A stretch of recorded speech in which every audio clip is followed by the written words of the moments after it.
Okay. You can still work on your homework. Always, right? Yeah. I promise I won't talk super loud.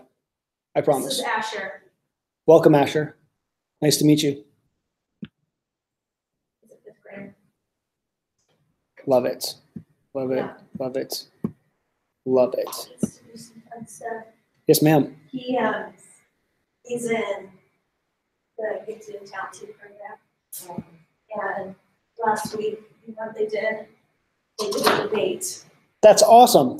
So, you know, I was all over that Heck yeah, that is terrific. to help with that one. That is super terrific. Yeah. Okay, well, let's get started. Okay. And so as people come in, have a seat, sir, wherever. So we're just gonna, basically what we're going to do today is we are going to look at creating and utilizing accessible media. So we're talking like video, audio files, right? And using those in your Canvas course. So that's really the basis for what this is. So it's how do we create them? Where can we store them? How do we generate captions? How do we edit captions? How do we kind of like put all that together? So how do we package a video in such a way that it basically is the most universal for all of our students? That really is the key here, is that we're doing that. And with technology, especially what we have available today, it makes it, for the most part, really simple is not the right word. It makes it easier than it was previously, right? Because before, to add captions to a video was really expensive, it was really time consuming, and the technology was really not very user-friendly. And today, there's so many really great tools that are out there that make it accessible for people that are not necessarily tech savvy and easy to add things. And it's come a long way. So I'll talk a little bit about all of those great key components. So first and foremost, one of the big things is we want to talk about what we're going to learn today. So the three things are, we're going to learn about the principles behind what's called description and captioning. So they're two different services. Most people understand what captioning is. We know less about what description is. So I'm going to cover both of those. And then we're going to learn about the different tools that help us to to generate captions, and B, to edit and then apply them and use them. Okay. And then basically we're going to look toward the end about how we can evaluate media for accessibility. So YouTube videos that we're using, different things like that. Okay. All right. So again, accessible means, and I've used this every time that we have a session, but I want to say it again. So it's a person that has a disability, or with a disability, and they must be able to obtain information as fully, equally, and independently as if they were a person without a disability. So that's what it means to make something accessible, is that we're doing our very best to make sure that the information is as readily available to them as it would be to anybody else. Okay, so some whys. I'm not going to get into a tons of detail, but again, most of the time is we don't always know who needs them, which is the biggest reason why we do this. So that way it's there for the students, even though they may not need it. Some students may need it, and you never know who those people are, especially if we're talking in a virtual environment, or you don't see them on a face-to-face or a daily basis. You may not know, right? And so it's just good practice. B, it's the law, right? So that's a huge one, right? We want to make sure we're following the law. It's good inclusive teaching practice, and probably the most important one, even though it's at the bottom of the list, is that as a university, it's who we are, right? We're called to help those. We're called to, this is part of who we are, is to be able to provide this service. Little bit of background. One tiny question. Yeah. On the legality of it. Yeah. What happens when students don't tell you? Like, part of my problem is, It's a great question. I don't always, and I understand that you're saying, you know, we may not know, but I didn't even know when my student wasn't accessing information because he never said anything to me. I didn't know that it wasn't accessible. Perfect. So as a point of clarification, it's a great question. You are not bound by anything until that student makes it known. So how it should work is they should be letting Heidi know. Right. Okay. that they have an accommodation or they need something that's accessible. And then it's Heidi's office's, their job to then make sure that the professors who are with this student, or that the student will be in their courses, know that the information that the student needs, it needs to be accessible. And that's kind of how that works. So I know it's better to just have it all, but it is, but so legally, that's kind of how that process works. Once the student identifies and says, hey, I need this accommodation, or I need this to be accessible, that's when the ball is in motion. And now we have to be reactive in that sense. And so what we're doing here is starting to talk about being proactive. Absolutely. Right? Yeah. Right. The student could disclose halfway through your class, Yes. and then you have to respond really quickly. Yes. So Yeah. we're trying to be proactive with making things accessible on the front end, and then this is a learning process, so we know we're not going to have it 100%. Correct. But as long as we're continuously improving, then that's our aim. That's our goal. Yes, ma'am. No, yeah, perfect. That was a great question, Brooke. That was a great question.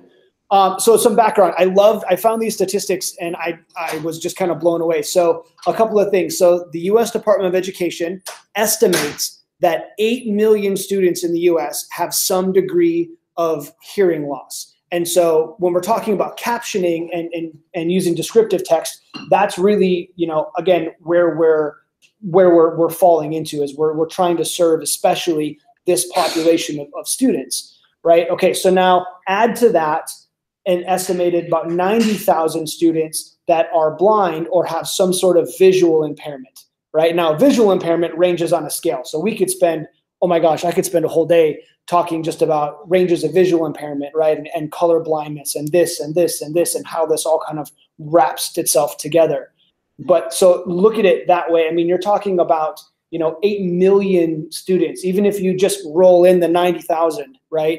8 million students in our country that have some sort of like need.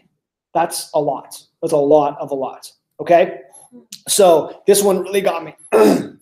Excuse me. Is that university age? So so we go K-20, right? If you want to go that way. And that's not even counting or taking into consideration the adult population of students, right, that we see in our graduate programs or things like that, because there are times when you may not have a disability or need an accommodation when you're in your K-12 or maybe your undergrad degree. Something happens and now all of a sudden right now you need that, and so things shift and change. So it's very fluid. That's the word I want to use, as far as how things are constantly in this state of flux, right? There's nothing static about any of this. So this statistic floored me. It said about 15% of education-related media is captioned for students who are deaf or hard of hearing, and less than 1% is what we call described for students who are blind or visually impaired. And so the described video is the thing that, again, we don't talk a lot about because it's not something that I think we see as a need for our students. We think maybe captioning is the end all, and we just kind of live there. So we're going to talk about more. We're going to talk about both. So you kind of get an understanding of where we want to shoot for. Okay.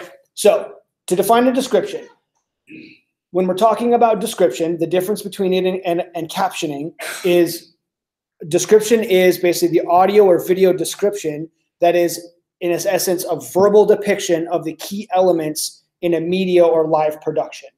So, for example, if you were watching a scene of a movie and you visually saw a person in a specific vehicle drive up and get out of his car, right, and walk up to a lady or walk by a lady, right, so that you're going to see this in a minute.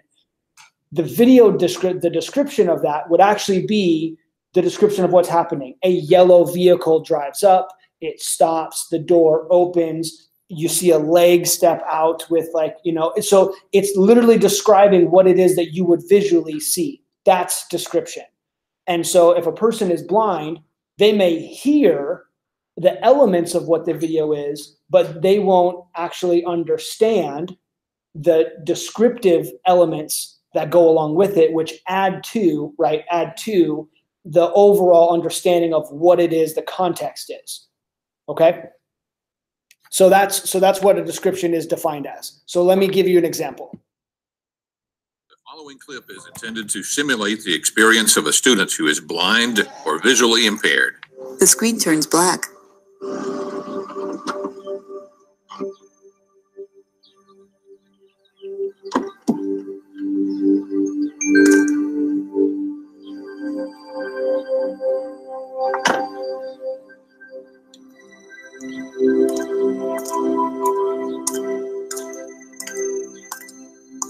Good morning. Okay, so before I go on, do you see the context of what we're talking about? Like that was without description. So you really have what are you thinking right now is going on in this particular scene? Okay, so there's somebody outside, right? Yeah. And like a car drove up, somebody got out of the car, they walked by somebody else, right? There's no other context to actually what's going on. Okay, this is so cool.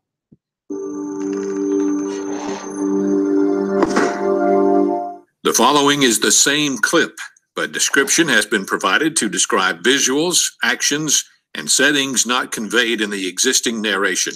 A yellow beetle pulls up, and Lisa glances up momentarily before looking down. Then the car door opens and the driver's foot appears, clad in a clean white loafer and an Argyle sock. Lisa looks up again and does a double take. Her mouth drops open and she stares toward the car. Good morning. She gazes fixedly as the figure passes her. Okay, totally changes, right, the entire context of what that little 1 minute scene was about. You're like, oh my gosh, okay, so there was a woman there, and there's something that's going on now between like her and this other character. I mean, so you have all of this other context to what it is that's going on. That's the foundation for description. That's why it's added to specific elements, because without it, a person that necessarily can't hear, all they got was the beginning. They got some birds, and that there was music playing, and somebody was walking, and they said hello to somebody, and they lost any context of what that was about. Okay? And also, a visual person heard the same thing. So they've lost all of that context. And so, again, that's why description is so powerful and so necessary. Okay, so captioning. So the difference between captioning and description is the process of basically taking that audio track of whatever it is, whatever kind of broadcast or event or whatever it is, and displaying that text on the physical screen or a monitor, right, or something. That is what captioning is. So it's not just about displaying the words that are happening. It also includes any identification of the speaker, right? So if there's so if I was speaking, a good caption would be my name or my full name next to what it is that I'm saying, so that somebody can articulate or somebody that can understand would know that I am the one that is speaking, right? And so in a transcript, they'll be able to see me speak, somebody else speak, right? Me speak. And so they'll understand the difference between the speakers. Otherwise, they may not know who exactly is that's speaking. And again, also any sound effects, any descriptions of music, like you noticed again in that clip before. And then captions are most often synced with the video. So there's a timestamp that they're kind of synced with particular moments in time within a particular video. So they're audio track synced, or however that kind of works within that particular thing. So here's an example of what we're talking about. The following clip is intended to simulate the experience of a student who is deaf or hard of hearing. In the gym, a boy does karate. He hops around, snapping his fists and feet in quick movements. In another scene, he swings his fist down to break an inch-thick board in half. He sings at a piano. Now he holds his face close to a monitor. He moves a sheet of paper under the monitor, and the words are magnified on the screen. Then he types at a keypad covered with rows of buttons. Then a golden retriever appears, and a big red no sign slides over it. A map shows the U.S., and words read, "No guide dogs for children." The following is the same clip, but captions have been provided to textually reproduce the narration and identify the speaker. A boy doing karate says ha, and ID reads Quinn. He continues, "My name is Quinn Haberl, and I'm a black belt in Taekwondo." He stands at a piano. Captions read, "I've always enjoyed singing." Music notes surround the words, "Till by turning, we come out right." He reads large type on a screen magnifier, more captions, and I am visually impaired, which means that I see a little bit, but not much. When I was 5 years old, I asked my parents if I could get a guide dog, and they said no. A buzzer sounds. The captions move up so the map and words show, because in the United States, they do not provide guide dogs to children under the age of 18. Okay. So differences, right, between what is what we would say good captioning and what is not necessarily good captioning. So the difference between description, captioning, and now a transcript. So a transcript is the text version of whatever kind of media content that is there, and it basically is going to capture all of whatever the spoken audio is, plus any on-screen text, descriptions, information, so everything in a format that is succinct, right? So it starts at the top and it works its way down. Basically, more often than not, they're given in either a Word document form or like a very simple text form so that any device can open it. A transcript is probably one of the best resources you can give any student because it allows for that video content to be accessible to everyone. I would love to say that everybody should write out what they're going to say in whatever video it is that they're going to make and script everything. That would be the most beautiful thing in the whole world. However, I don't know that we all have the time that it would take sometimes to sit down and, again, outline out what I want to say and how I want to say it, and then go and record it and follow my script, right, and do all of that. It's very production oriented. However, the transcript is really awesome, and it's helpful to all kinds of people. Not only that, with current uses of technology, you can actually make an interactive transcript so that the actual transcript has key parts in it that you can actually click on, and it will take you to that section of the video. So they're literally layered on top of each other. It's really, really cool. Kind of expensive sometimes to make that happen, but really, really, really cool. That's a feature that I would hope ARC would have one day, because it would be awesome. Anyways, so that's what that is, and that allows for people to be able to quickly scan what the video is about, right? So if you have somebody who doesn't necessarily have a ton of time, but they need the content, they can scan through it, pick out what they need, right, and be able to interact with it and do what they need to do with it, without having to scroll through the whole video or figure out where a specific thing is in time. So I have some interesting stats on this. Awesome. topic. I love it. Oregon State University did a national study a couple years ago with 3Play Media. Okay. And they found that 98.6% of students who use captions say the captions are helpful. And 75% of them said they use captions as a learning aid in face-to-face and online classrooms. I love it. And students used video transcripts 85% of the time just as a learning aid. I love it. I love it. I love it. Well, I mean, so I look at it this way. Like if we're talking, so let's take the educational hat off for a second and just talk kind of personally. My wife and I we were watching a movie the other night, and with the kids in bed, you don't have it super loud, right? You know, because you're trying to keep them asleep, but you're also trying to watch a movie, right? And so I have a weird quality where I can zone everything else out and like focus in, so I can hear, right? Like I'm super into it. Well, my wife, on the other hand, doesn't necessarily have that same skill. So there are times where she stops and she's like, "What did he say? You know, what is going on?" And my mind instantly clicks, and I'm like, "Oh, you know what? We should have put the subtitles on, because that would have been really helpful." Right. And so I've talked to people, and they'll use, again, captions and subtitles and whatever it is, when they're watching a film or a TV show or whatever, because it helps them to understand sometimes what people are saying, because something's super loud, or whatever it is.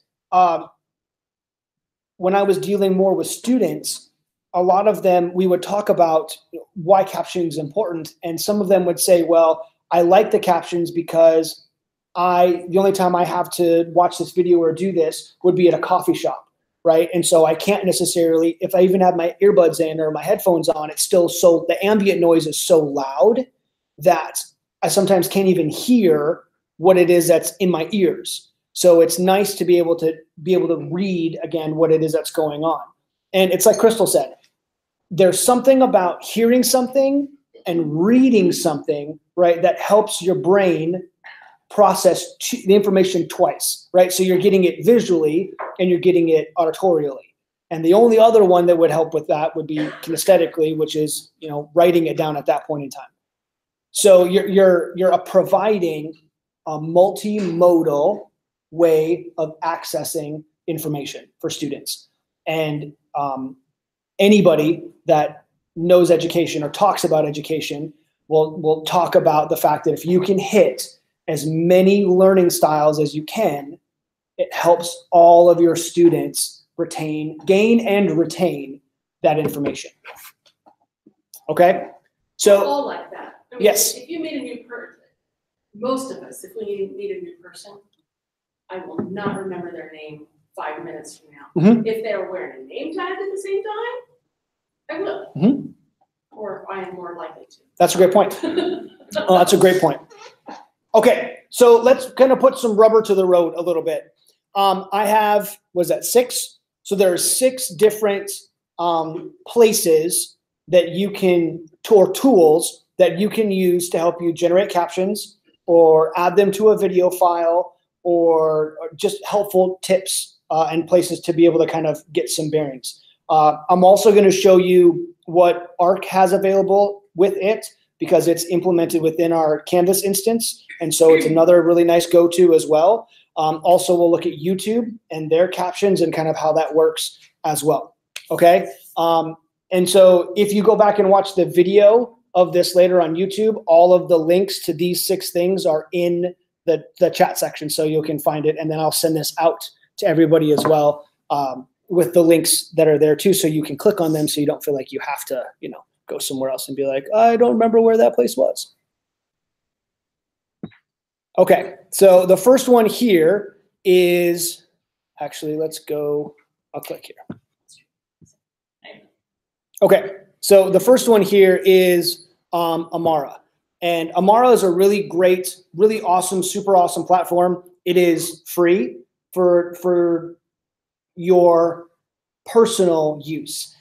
If you wanted to do something through the university or anything like that, there's a fee that goes along with that. But it's a very robust platform. It is really super easy to use once you understand how it operates and what you need to do. So once you sign in, basically you just click on the subtitling platform. You click over here on the free, the free one. And then basically you just plug in your URL into Amara. It's going to go grab that video, and it's going to then take you into the editing platform. So I already have one in here, so I'll just go to my videos. Okay, and so here's my video. I'm going to click over here. I'm going to add a new language, which is my English, because that's the only language that I know at the moment. Maybe one day I'll know another one, but for right now, that's it. Okay, and so this kind of gives you a breakdown of how the player works. And it's really awesome in the sense that you can type what you hear and then go back and like sync the timing of that information to the video. So there are other tools that are out there where they do like you do 10 seconds, it then backs up 5 seconds and it plays the next 10 seconds and it'll back up 5 seconds and play 10 and back up 5. And so you're constantly like doing this ebb and flow thing. When I was transcribing my dissertation interviews, that was one of the tools that I started with. And after the first interview, that took me I don't know, about 2.5 hours to do. I was so frazzled that I was like, there's got to be a better way. There's got to be a better way. Like this is going to, I will die before I get through the other 10 that I have to do. This, I will die. So anyways, this is really great. Again, it allows you to basically, you play the movie. Okay. And as you're here, you type in what it is that you're hearing.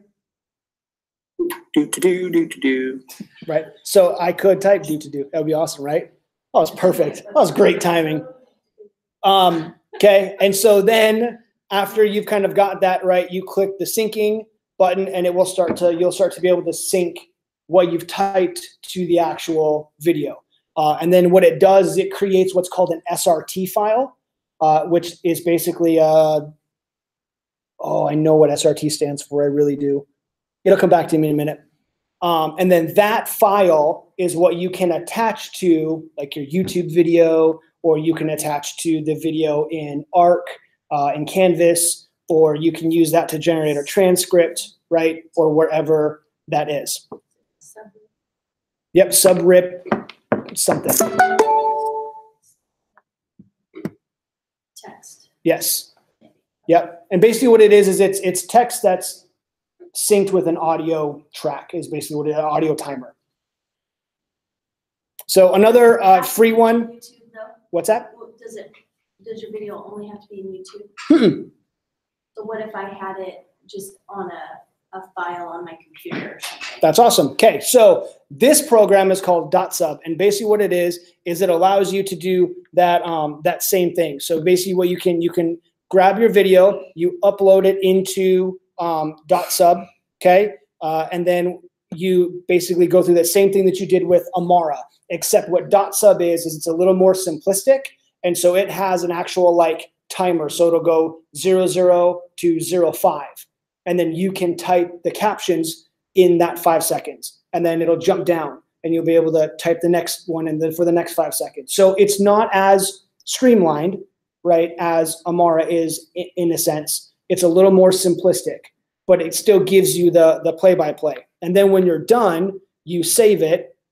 It will then make an SRT file. And then if you need to put it in another language, right, so if you had like some non-English speaking students, okay, and you wanted like Spanish or Mandarin, right, or another language like that, you can, through this guy, translate that into a language, okay, and it'll do that for you.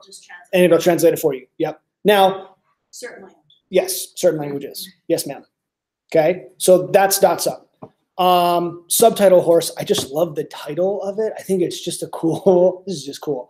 So this one again is another one of those like simplistic SRT generators, right? So basically you're going to put your URL or your video location in here, right? So if you had it like Google Drive or something, it'll grab it.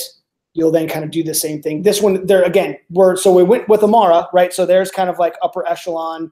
It's but only YouTube.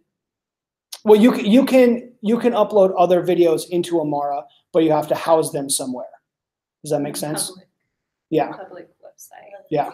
Somewhere. Did wonder about domain. They know it's yours. Yes. Access to it. Mm-hmm. Okay. Here's another really cool feature. This one Joe Willie sent me or turned me on to, which was really awesome. So this is Watson, so IBM. And what you can do is you can actually upload an audio file. So if you had a video and had the ability to pull just the audio out, you can actually upload that audio file right in here, right to here, and it will actually play it and then transcribe it. It will do it. As it's doing, yeah. So it's really cool. So check this out. So thank you very much for coming, David. It's good to have you here. Good. It's my pleasure, Michael. Glad to be with you. How real is artificial intelligence? The question of how real is artificial intelligence is a complex one.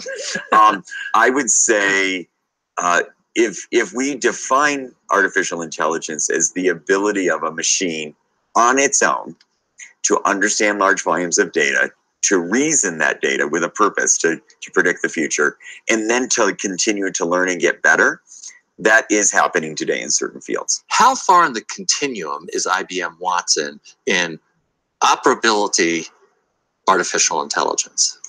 Yes. So first of all, Okay, so it's what's really awesome about what it's doing is it's transcribing what it is that it's hearing with, I mean, that's pretty amazing accuracy, right? Most pass filters that you're going to see on like YouTube, right, or even with ARC and some of the other ones is about 80%, 80 to 85%.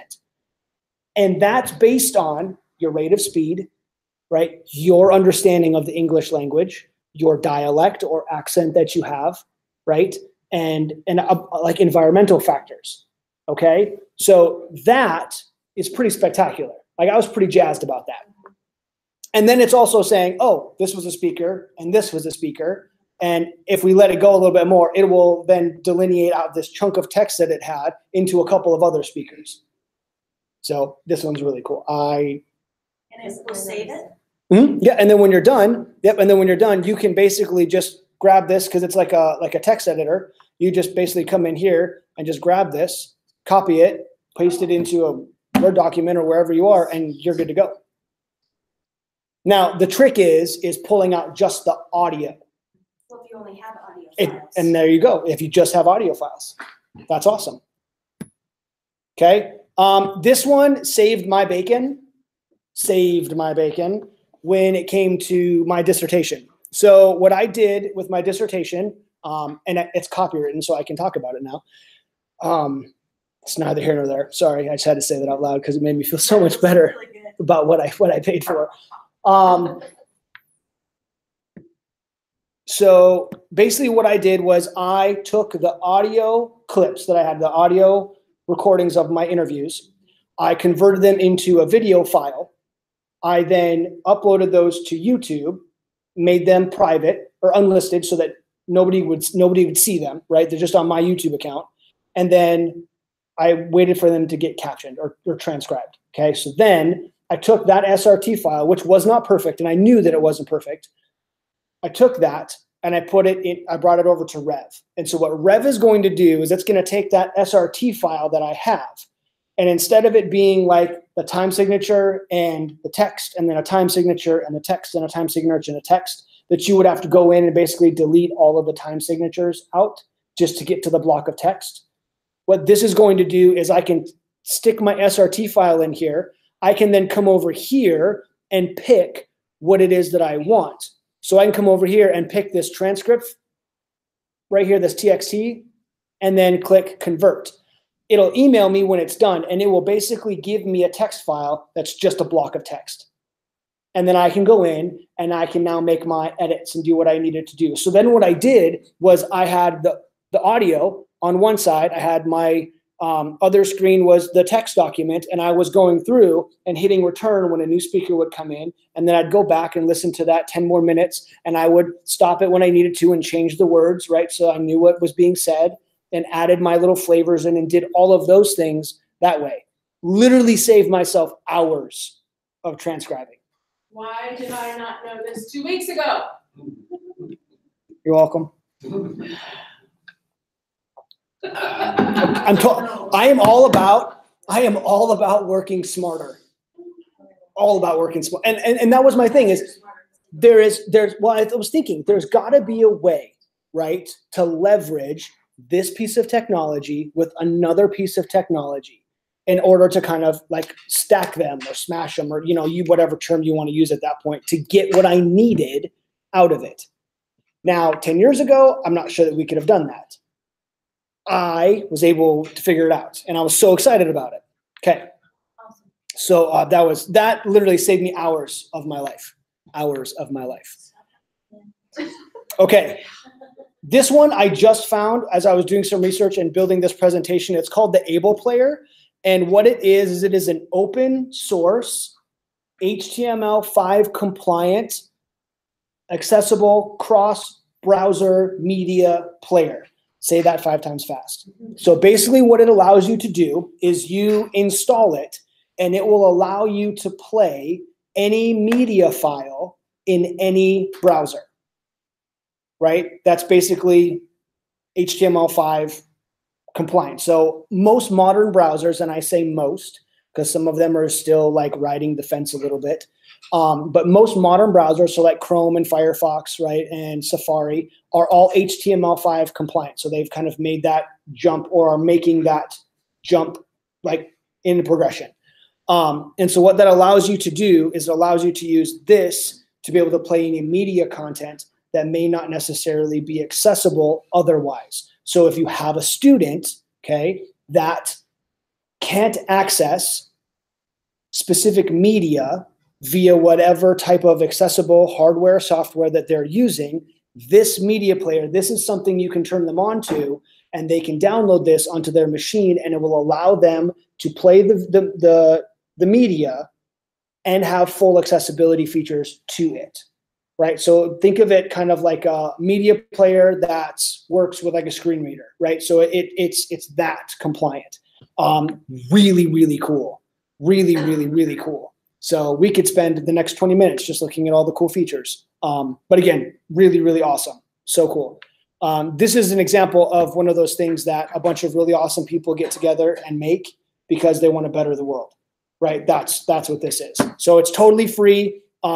Really super awesome. Really, really super awesome. Okay, so last but certainly not least, let's talk about ARC, because this is the platform that we use most readily here at NNU, and we have access to in all of our courses. So you can access ARC from either the course navigation or on the global navigation that's right over here. And this will take you to your ARC media page. So some of you may have things in here, some of you may not have anything in here. There are two types of content that you will find in ARC media. It's media that you've brought in, or now media that you can record into. So it does have web capture capability. So I can record. Most of you will see this cool little record button up here. If you don't see this record button up here, it's probably because you have a touchscreen computer, and at that point in time, they're working on a fix to help disable the touch capabilities, so the webcam functionality will work that way. There's just the way the platform is designed, there's a hiccup with that. So if you run into a problem, it may or may not work in Chrome. It may or may not work in Firefox. So like I said, if you have questions, let us know, and we'll handle that or work on that as we can. But for most of us, if you click this record button, don't know why it went over there. If you click this and you click the web capture record, it's going to ask you, see right here, look, you can see, look at my beautiful face. Yay. And you just click start recording, and it will record you right here. So then you have webcam access. Screen capture is coming. So that's the next thing that will be here as well. And that will allow you to record your actual screen right in Canvas. Yes, ma'am. Yeah. So that's coming. And we're really jazzed about that. Now, so you have two types of media that you'll find in ARC. Media that you brought in. So let's say, example, a YouTube video, right? So my classes, I have some Khan Academy videos. So if I click on this particular video, you'll notice that right here, it has a captions option. However, with YouTube, they have not yet figured out how to talk cross-platform. So the captions that are in YouTube do not come over when you bring the YouTube video over into ARC. So if you were to embed this video in your Canvas course, that's different. So if you want to need those captions from a particular video that you found on YouTube, it's better to embed it in your course than it is to put it in ARC media at the moment, because then you'll get the YouTube player, and the YouTube player has the closed caption support built into it. Whereas ARC, they don't communicate across. Does that make sense? I'm watching through YouTube, not through ARC. Yes. Yes, if you need the captions. However, there are ways to work around that. And I'm more than happy to work with you on if you want to work that direction, we can do that. Okay? Because then we can generate those captions, and then you can upload them right here. So then basically you're generating the SRT file for that particular video, right? And then you come over here, upload it, and it's right there. Okay. So the second video is a video that you record and upload. And so at that point in time, so I'll look at this intro video right here. So this is a video that I recorded myself and uploaded into my own instance of ARC. So at this point, I have the ability, if I come back to this, I have the ability to click and actually, if there are no captions, it will say generate captions. And so then once it does that, I can then edit them, right? And so it gives me this whole thing that's right here. And so now I can go through and line by line, much like it would in Amara or in the other programs we were talking about, give me the option to go basically every couple of seconds to walk through my text. Okay? And then when I'm done, I can save those. And then it will save that caption file to this particular video, which I can then download if I want. And I could then put it through the Rev Converter and get my transcript out. That's a big block of text, right? So all of that's there. This is a great system if you have a video that you know you're going to use, or have media that you know you're going to use, and it's not really going to change that much, course after course, semester after semester, year after year. If you're going to do something that's going to change a lot, it's a little more time consuming because you're in here having to like change things, right? And make sure that the captions are correct and all of those things.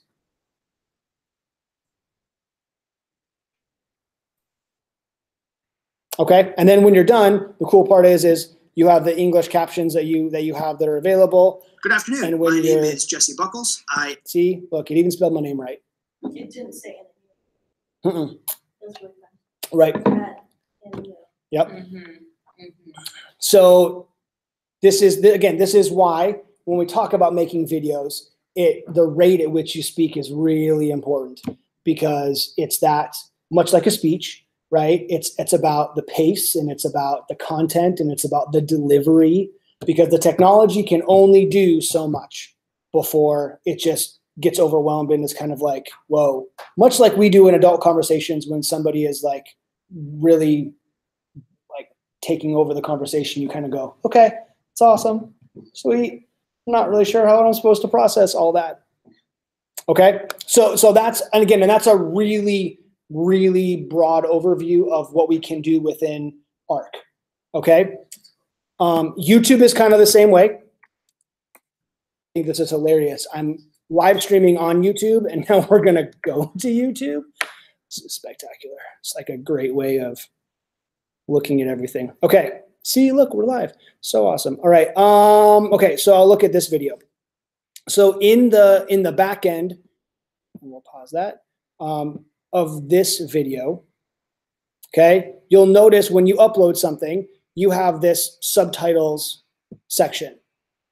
Okay, so back here, right here, if you'll notice, these are my automatically generated captions that I had before. So if I click on this, it will take me to, much like what we just saw with ARC and some of those other programs, here are my captions, right, set to time. And so if I need to, I can download those. So here's where I can download that SRT file. So this is basically exactly what I did for my dissertation, right? Did the video, downloaded the file, took it over. If I want to edit them, I click on the edit button. It will then allow me to edit. And as I click in, right, it will walk me through my video. And so you'll see here too, which is so cool, where I speak and where the text is. So I now have kind of the ability to edit either direction. All right, and then when I'm done, I publish them. And then again, if I want, I can download them, put them into Rev, make my transcript, and we're good. You don't have to use Rev if you don't want to. You could take the SRT file, open it in like a notepad, and then delete out all the stuff. It's just super time consuming, and I don't want to waste minutes of my life deleting things when I could just run it through one thing and it spits it all out in a big block. Not minutes that I'm so sorry. I'm so sorry. I'm so sorry. I'm so sorry. Yes, sir. I have the opposite problem. I mean, this is all good. I'm learning a lot, but there is a time when I have the opposite problem that on the Society of Biblical Literature website, they have some really super good, just short clips that are from 1.5 to 5 minutes long, well-known scholars, and they'll just give a synopsis of a biblical theme or issue or something. So I've used a lot of those. A lot of them have a video of the scholar speaking, and they have an exact text alongside. But then some of them only have the text, and either the video has been disabled or they didn't have it to begin with. But I'm needing to take a text and then put it into audio, and I don't know the way to do that. SBL I don't think would be too worried about those kind of clips, the permission and all that kind of stuff, just for something that I would use for a class. But if I read it, or is there a way to go from text to audio that doesn't do stupid glitchy stuff like spectacular question. No, I love it. So my go-to would be to get permission from them that you can record it yourself. And then I would take that transcript that you have and I would audio record that. And I would go that direction if that's what you need. Oh, you can audio and video. I mean, however you wanted to do it at that point. One, that just protects you, right? And two, then you have that. The problem with like a text to audio converter, they're out there. You get, it's almost like a robotic sound. Do you know what I mean? Yeah, it's kind of like Siri, right? I mean, because I can do that with Siri. I can have her dictate basically text, and it works. It just sounds very much like she's reading, And they mispronounce some things sometimes. Yep. It's just, I mean, they're logical to a fault. For sure. They just, for sure. There's no nuance of pronunciation.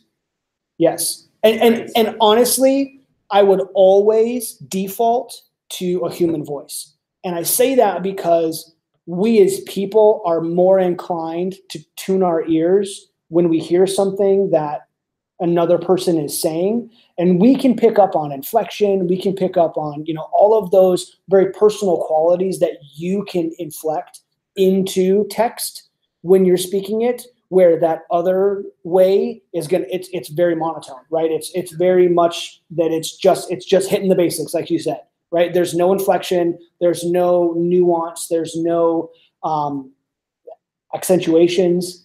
Everything is delivered at the same level. And so as a student, I would be more inclined to want to listen to my professor speak, right? Or have that person that I'm listening to than a robot any day of the week. Yeah, thanks. So, and then you can record that simply. I mean, you could do that on your phone. You could do that with a simple mic into your computer. I mean, you can do all kinds of different ways to accomplish that. I mean, we have faculty studios that you can go and do that. And so there's all kinds of ways to be able to accomplish that. That was a great question.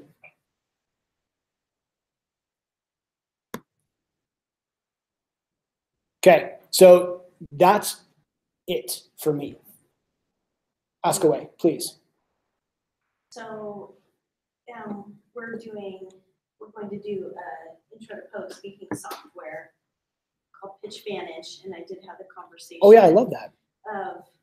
Where the students will, I found out that it's web-based. There's a web-based version and there's a downloadable version.